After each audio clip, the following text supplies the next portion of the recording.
video, I'm going to show you how to deactivate Facebook accounts in 2025. You want to take a break on your Facebook, so let me show you how to do it in 2025. The first thing you need to do is open up the app. Once you open up your Facebook app, click on your profile icon, then you click on this GI setting icon here.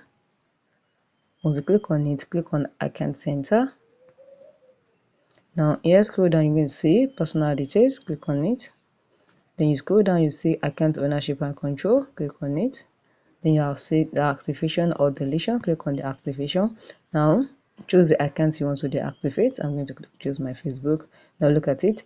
Deactivate your account is temporary. You can do it to be deactivate your name, or you'll be able to continue using your messenger. You can see, just click on continue. After you click on continue, then you'll be able to do any other thing here. You have to make sure you deactivate your Facebook page too, and once you are done, you click on continue, and that's very easy. You're going to take a break on Facebook till you have time to come back again. So guys, if you found this video helpful, smash the like button, drop a comment and subscribe.